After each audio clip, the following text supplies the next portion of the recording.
Hello to all my fellow parents out there, and congratulations on cloning yourself, by the way.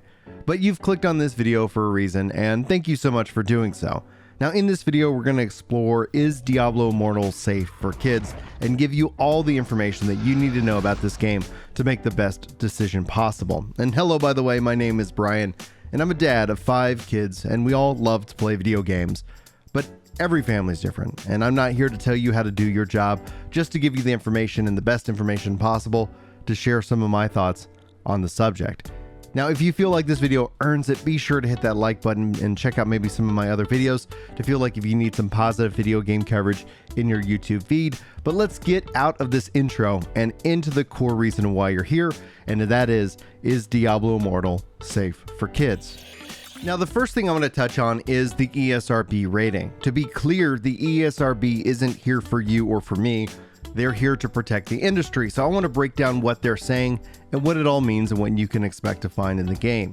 So the ESRB rates this game as M. That essentially for the Americas rates it around 17 plus years of age. However, we know that that usually isn't necessarily followed, and there isn't any kind of prevention from having somebody go and download this game, especially because it's on mobile and on PC. No one's taking ID at the gate here, but they rate it 17 plus for the following 4 reasons: blood and gore, violence, users can interact in this game, and there are also in-game purchases.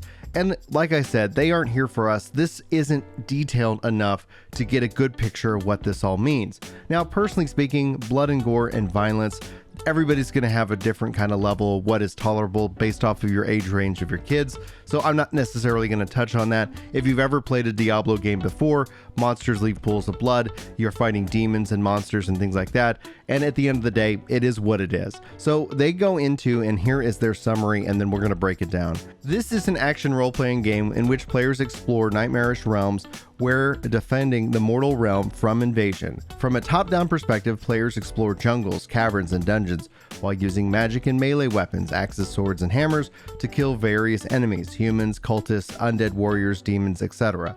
Combat is highlighted by screams of pain and frequent blood splattering effects.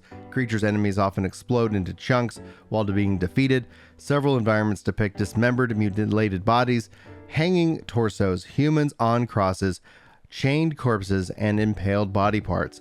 Blood effects are often accompanying these depictions. So Diablo Immortal is focusing in on killing demons, monsters in the land of Sanctuary. That's the world in which this game is set. It's an MMORPG where players interact with each other, and it's heavily pay to win.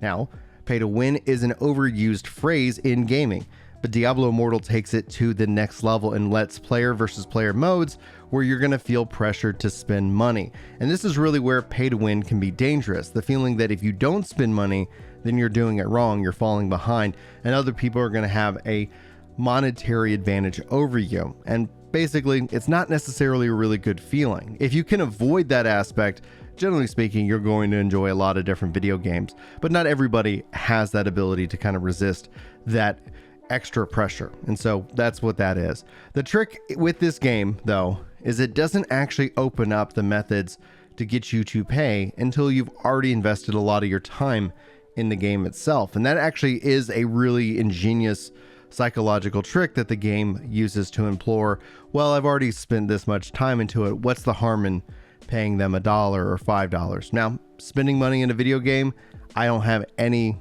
judgment to you and your view on it, just letting you know what is available.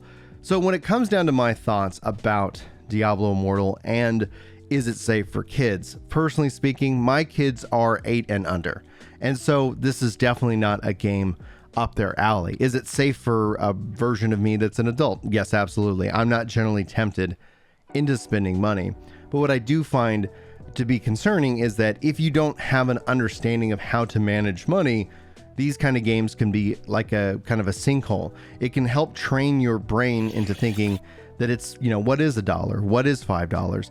And I would say, and I would suggest, especially if your kids are within the range, like I wouldn't say you'd have to be 17 years of age to play Diablo Immortal, namely because, you know, like you're going to have to take a look at the visuals and make that choice for yourself, for your kids. But in speaking of which, like if they're able to go and work and then like that they want to go work and earn that $5 and then they want to put into the game, I have less of an issue with that in the long run because they have earned that money and they know what it means. I just know that I've spent a lot of time talking with parents one-on-one who found that their kids have spent, you know, $500, $600, $700 on these games. And so the biggest tip that I can give you is make sure that if any game that you have and they have on their phones or what have you isn't automatically hooked up to some kind of credit card, so you don't end up finding yourself with sticker shock, because the games are kind of set up in a way. And so I like to at this time kind of explore some of the things that Diablo will try to sell you, and that way you can kind of make the decision for yourself. Now, in the game right now, you see kind of featured, you see chest, you see bundles, cosmetics, currency, and materials. What you don't see is another category that opens up as you continue to play the game itself, and that category is called services. But overall, from a featured perspective, they'd like to get you started with this 800% value 99-cent model. You can see various different orbs, and that orbs are essentially the currency that changes your money into the in-game currency. And this is done in a way so you kind of forget what the value of the dollar is, and you don't really end up knowing what you're spending. So you can see here with the crests, you can also purchase 1 or up to 10 to have that kind of loot box style mechanic. And in terms of currency itself, you can see here you can spend easily up to $100 to get these values. Now they also have a concept called platinum, and then you can spend orbs to get platinum and use those in game as well. But anyway, I want to kind of highlight that for you guys so you know what you're stepping into.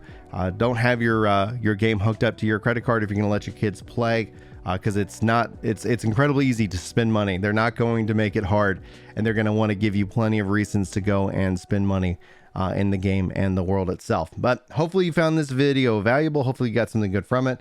Thank you so much for your time today. If you feel like I earned it, hit that like button, subscribe, and check out more videos here on the channel. And with that, I wish you all the best. Thanks for watching, and I'll see you in my next video. But until then, take care. Yeah. It's time to chill out on the couch and read some comments. That's right. You know me when it comes to Destiny. I'm off with a clan, and I'm glad you're feeling better. Oh yeah.